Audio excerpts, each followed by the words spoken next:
आज आपण इलेक्ट्रिक इस्त्री पाहायचा आहे। इस्त्रीमध्ये एकूण 3 प्रकार असतात, एक साधी इस्त्री, स्विच टाईप इस्त्री आणि दुसरं ऑटोमॅटिक इस्त्री। तर साध्या इस्त्रीमध्ये बघितलं त्या ठिकाणी हे हिटिंग खाली हा बेस असतो, वरच्या बाजूला हा टॉप असतो, आतमध्ये इथं हे हिटिंग एलिमेंट 450 वॅटची हिटिंग एलिमेंट बसवलेले असते। तर हिटिंग एलिमेंटला एका टोकाला N सप्लाय दिलेला असतो, दुसऱ्या टोकाला N सप्लाय दिलेला असतो आणि या मध्य पॉइंटला इथं अर्थ केलेला असतो। तर हे इस्त्री आहे त्याला आपण समजा गरज झाल्यानंतर परत जर बंद करायला झालं तर प्लग जवळ जो स्विच असतो तो स्विच ऑफ करूनच परत बंद करावा लागतो। परत जर इस्त्री थंड झालं परत चालू करायचं म्हणलं परत आपण काय करायचं, परत उठून चालू करावा लागतो। त्यामुळे हा जी असते ती साधी आपण इस्त्री आहे। त्यानंतर दुसरी जी इस्त्री आहे ती स्विच टाईप। जेव्हा आपण कपडे प्रेस करतो ते प्रेस करत असताना आपण जागेवरती बसलो किंवा टेबलावरती इस्त्री करत असताना समजा इस्त्री वाजेपेक्षा जास्त आपलं जर आपल्याला लगेच बंद करता येते, समजा थंड झाली की परत चालू करता येते। फक्त ह्यात ऍडिशनल हा फक्त स्विच वापरला आहे, म्हणून ह्या इस्त्रीला स्विच टाईप इस्त्री असं म्हणतात। ह्यामध्ये सुद्धा कॉईल 450 वॅटची किंवा 700 वॅटची असत्या। खाली हा बेस असतो, बेस जो असतो तो स्टेनलेस स्टील क्रोमियम प्लेटिंग केला असतो। वरच्या बाजूला जी बॉडी असते असा हा केस, त्या केस ना त्या ठिकाणी वरच्या बाजूला स्विच बसला असतो। त्या स्विच मुळे काय होतं, आपल्याला हा इस्त्री जागेवरती चालू बंद करता येतं। आता सध्या मार्केटमध्ये जास्त वापरले ते ऑटोमॅटिक इस्त्री। आता ऑटोमॅटिक इस्त्रीमध्ये इतका बदल केला आहे की त्यामध्ये थर्मोस्टॅट हा महत्वाचा आहे। तर थर्मोस्टॅट म्हणजे काय, जर समजा आपल्याला का टेरिकॉट कपडा इस्त्री करायचा असेल तर त्याने त्याचा नॉब टेरिकॉट मध्ये असं ठेवून तो इस्त्री म्हणजे इस्त्री चालू करता येतो। ठराविक तापमान झाल्यानंतर तो इस्त्री आपोआप चालतो बंद पडतो। त्यामुळे तापमान नियंत्रित करायचं काम जे आहे ते थर्मोस्टॅट करते। समजा कॉटन असेल, लायनर असेल, टेरिकॉट असेल, वूलन असेल, त्या कपड्याच्या प्रकारानुसार आपण इस्त्री त्या ठिकाणी चालू करून नॉब लावून इस्त्री करू शकतो। तर ह्यामध्ये महत्वाचं हा जो आहे हा थर्मोस्टॅट। हा थर्मोस्टॅट काय करते, त्यामध्ये बायोमेट्रिक रिलेच्या पट्ट्या असतात। ठराविक अमाऊंट आपण सेटिंग केल्यानंतर त्यापेक्षा जास्त जर उष्णता निर्माण कॉईल न केलं तर त्यामध्ये आपोआप ते काय बायोमेट्रिकच्या पट्ट्या अशा बेंड होतात। बेंड झाले की इस्त्री कॉन्टॅक्ट पासून तुटतो आणि बंद होतो। परत जर तो थंड झाला की परत चालू होतो आणि परत आपल्याला इस्त्री गरम होते। आता हा जो आहे तो सोल प्लेट बघितला तर सोल प्लेटलाच कॉईल इथं फिक्स केलेली आहे। सोल प्लेटलाच कॉईल हे फिक्स केले आहे। हा कॉईल 750 वॅटचा असतो किंवा 1000 वॅटचा कॉईल असतात। त्यामुळं हा लाईट वेट आहे। त्या ठिकाणी ही जी कॉईल आहे ती 750 वॅटची आहे। त्यामध्ये नायक्रोम धातूची तार हिटिंग एलिमेंट बसून त्यावरती इन्सुलेट केलेलं असतं। मॅग्नेशियम पावडर बसून त्या ठिकाणी इन्सुलेट केलेलं। त्या कॉईल बॉडीवरती जरी बसवलं असलं तरी सुद्धा हा बॉडी आणि एक कॉईल इन्सुलेट आहे। आपण एसटीएल घेऊन असं कॉईल आपण चेक करू शकतोय। एसटीएल आपण सिरीज टेस्ट लॅम्प, एसटीएल म्हणजे सिरीज टेस्ट लॅम्प त्या ठिकाणी घ्यायचं। त्या सिरीज टेस्ट लॅम्पच्या सहाय्यानं आपण हे जे हिटिंग एलिमेंट आहे, कॉईल आहे, त्या कॉईल आपण असा हा चेक करू शकतो।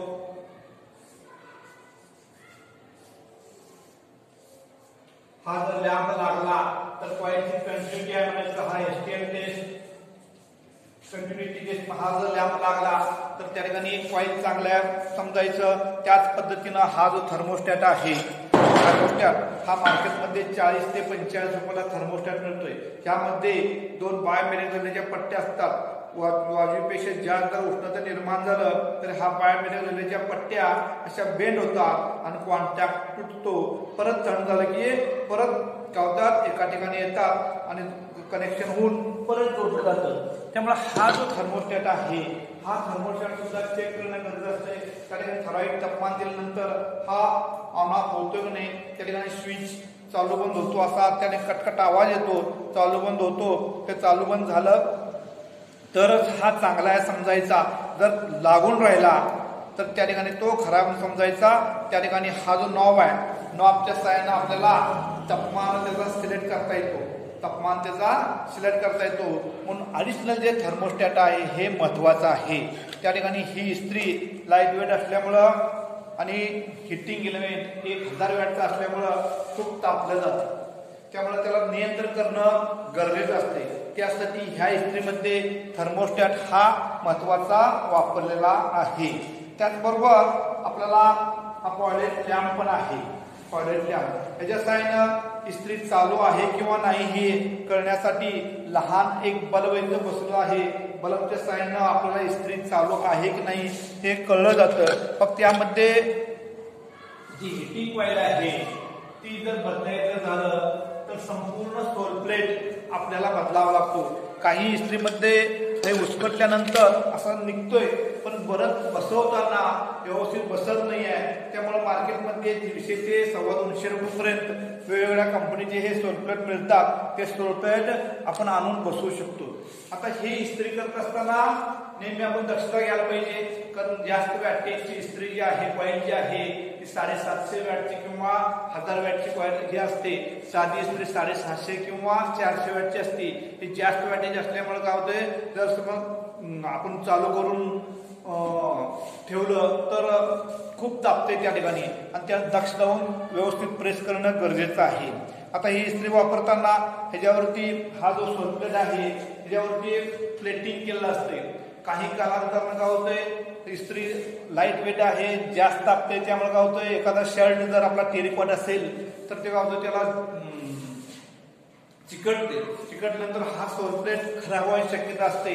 म्हणून इस्त्री करताना ही एक सगळ्यात महत्वाची दक्षता घ्यायला पाहिजे. जर आपण दक्षता नाही घेतलं तर ह्याचं कोटिंग खराब झाल्यानंतर परत आपण ज्यावेळी इस्त्री करतो त्यावेळी काय होतं, कपड्यावरती व्यवस्थित ते जात नाही आहे, परत कपडे खराब होतात.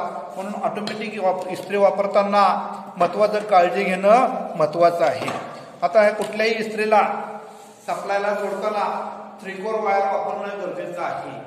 कारण आपण इस्त्री करत असताना आपल्या घरामध्ये टेबल असेल तर ठीक आहे, नसेल तर आपण चादर अंतरतो, 4 घरे करतो आणि आपण जमिनीवरती बसतो आणि त्यावेळेस समजा जर बॉडी शॉर्ट असेल तर आपण हात लावलं तर आपला श्वास बसण्याची शक्यता असते. श्वास हा तिथल्या भौतिक परिस्थितीवरती अवलंबून असतो. जर आपला श्वास जोरात बसला तर आपल्याला दगावण्याची शक्यता असते. असं होऊ नये म्हणून शक्यतो आपण इस्त्री कुठलीही हिटिंग एलिमेंट जी आहे आपण वापरताना आहे ती त्याची बॉडी जी असते ती मेटल जी असते आणि मेटलची जे उपकरणं आहेत त्याला अर्थिंग करणं गरजेचं असते. म्हणून आपण 3-कोर सप्लाय कॉर्ड वापरणं गरजेचं आहे. आता 3-कोर सप्लाय कॉर्ड वापरत असताना अर्थ ज्या आपण प्लग मधनं हा 3-कोर सप्लाय घेणार आहे त्या ठिकाणी प्लग मध्ये अर्थिंग नुसता सप्लाय कॉर्ड आपण 3-कोर वापरला, आपण प्रॉपर अर्थिंग चांगला आहे नाही बघणं गरजेचं आहे. अर्थिंग जर चांगलं नसेल तर त्या ठिकाणी आपण 3-कोर वायर वापरणं उपयोगाचं नाही आहे. म्हणून अर्थ सुद्धा त्या ठिकाणी STL आपण किंवा STL घेऊन त्या ठिकाणी अर्थ एक फेज आणि दुसरा अर्थ त्या वायरमध्ये घेऊन आपण बल लागलेली पहिल्यांदा बघायला पाहिजे. कारण प्रॉपर अर्थिंग हे असणं गरजेचं आहे. अर्थिंग नसेल आपण एखादा उपकरण वापरा, शेगडी असेल, ओव्हन असेल, इस्त्री असेल तर त्या ठिकाणी जर चुकून फेज वायर किंवा न्यूट्रल वायर किंवा हिटिंग एलिमेंट बॉडीला टच झालं तर आपल्याला शॉक बसण्याची शक्यता असते. म्हणून अर्थ हे प्रॉपर चांगलं आहे नाही बघूनच त्या ठिकाणी उपकरण चालू करणं हे महत्वाचं आहे. आता हा उपकरण इस्त्री करत असताना आपल्याला असं इस्त्री आहे, आपल्याला जो आपण इस्त्री करतो ते हँडल धरून इस्त्री करतो. असं इस्त्री करत असताना आपल्याला लक्षात ठेवायचं असं प्लेन बाजू आपण फिरवतो, पण काही कालांतरानं इस्त्री आपण स्टँडवरती कपड्यावरती तसंच ठेवतो. ते न ठेवता त्याजवळ लाकडावर किंवा एखादा फरची असेल असं ठेवलं तर तेवढं हीट काय होतं त्या फरचीवरती राहते किंवा लाकडावरती हे होते. परत आपण चादरवरती ठेवलं तर तिथं चादर गरम होऊन जळण्याची शक्यता असते. किंवा आपण स्टँडवरती ठेवलं असा स्टँड आहे, स्टँडवरती असं ठेवलं तर काय होतंय खालचा भाग गरम होणार नाहीये आणि त्यातलं जळणार नाहीये. म्हणून इस्त्री करत असताना ही काळजी घेणं गरजेचं असतं. आता साध्या इस्त्रीमध्ये कॉईल जी असते ती 450 वॅटची असते. त्या ठिकाणी इतर जी असते ती 700 वॅटची कॉईल असते आणि इतर जी असते ते 750 किंवा 1000 वॅटची कॉईल असते. आता ह्यामध्ये हे हीटिंग एलिमेंट असते त्या ठिकाणी 450 वॅट, 700 वॅट आणि 1000 वॅट किंवा 750 वॅट. फक्त त्यामध्ये स्विच बसवला, त्यामध्ये थर्मोस्टॅट बसवला. थर्मोस्टॅटमुळे तापमान नियंत्रण होते. इस्त्री करण्याची सगळी पद्धत एकच आहे, इस्त्री वापरण्याची पद्धत एकच आहे, फक्त त्यामध्ये थोडा हा बदल केला आहे. त्यामुळे ऑटोमॅटिक इस्त्री जी आहे ती वापरणं सोपं आहे, पण त्या ठिकाणी नॉब सिलेक्ट करताना आपल्याला पाहिजे त्यावेळी उष्णता मिळण्यासाठी आपण इस्त्री अशी तापलेल्या बघण्यासाठी असा हात लावायचा आणि बघायचं किंवा कपड्यावरती 1-2 सेकंद धरून कपडा किती गरम झाला हे बघायचं. त्यानंतर इस्त्रीचं नॉब ठरवायचं. काही वेळा काय होतोय, नॉब सिलेक्ट होत नाहीये, कारण नॉब खराब झालेला असतोय. त्यामुळे आपल्याला किती टेम्परेचर पाहिजे त्या ठिकाणी कपड्यावरती असं हात लावून आपण बघायचं किंवा आपण असं एक थेंब पाण्याचं मारलं तर आपल्याला किती तापला हे कळते, त्यानुसार ते वापरायचं. आता इस्त्री झाल्यानंतर सुद्धा इस्त्री करून आपण समजा कपडे इस्त्री केल्यानंतर सुद्धा इस्त्री ठेवताना असं नीट आपण जमिनीवरती ठेवायचं नाही थंड होण्यासाठी, तर असं स्टँडवरती ठेवायचं. जमिनीवरती जर ठेवलं तर त्यानंतर परत तो इथं मॉइश्चर पकडेल आणि हा सोलप्लेट खराब होतो. तो सोलप्लेट खराब होऊ नये म्हणून काय करायचं, असं स्टँडवरती ठेवायचं. आता इस्त्री समजा आपल्याकडे रिपेरीला आलं, ते इस्त्री पेटंट झालं तर पहिल्यांदा काय बघायचं, तर एसटीएल न काय बघायचं, कंटिन्युटी टेस्ट. कंटिन्युटी म्हणजे अखंडता टेस्ट. आता साधी इस्त्री असेल तर त्या ठिकाणी एसटीएल न हा जो एसटीएल आहे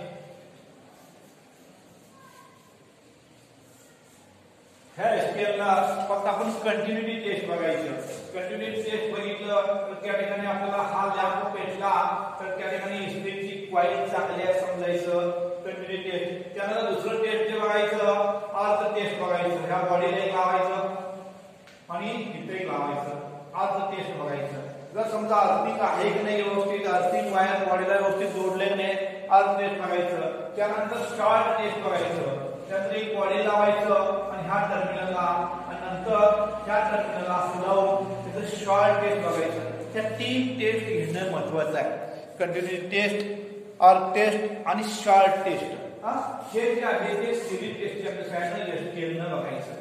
आता रिपेअर आता समजा इस्त्री करत असलं आणि इस्त्री चालू केलं आणि फ्यूज गेला तर काय करायचं, स्विच बंद करायचं, पहिला सप्लाय कॉर्ड काढून घ्यायचा, फ्यूज कुठल्या कारणाने गेलं बघायचं. तर टेस्ट करताना पहिल्यांदा आपण काय करायचं, त्या ठिकाणी इस्त्री बघायचं एसटीएल न काय कॉईल शॉर्ट आहे का बॉडी शॉर्ट झाले काय बघायचं आणि फ्यूज कुठल्या कारणाने गेलं हे शोधायचं. जर झालं तर आपण टेस्ट करायचं. टेस्ट केल्यानंतर समजा फेज किंवा न्यूट्रल फेज आणि न्यूट्रल वायर विरोधाशिवाय एकत्र आल्यामुळे काय होतंय, त्या ठिकाणी शॉर्ट होतोय. शॉर्ट झाल्यामुळे काय होतंय, तो फ्यूज जातोय.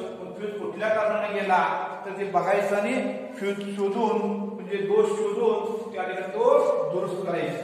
जसं इथं बघितलं त्याच पद्धतीने इथे सुद्धा हा जो स्विच आहे, स्विच काही वेळा स्विच खराब होतोय तर त्या ठिकाणी स्विच जे वायर जोडलेले आहे स्विच, तो स्विच व्यवस्थित ऑपरेट होतोय ते बघायचं. स्विच ऑपरेट होत नसतात तर त्या ठिकाणी हा स्विच बदलून त्या ठिकाणी नवीन बसवायचा.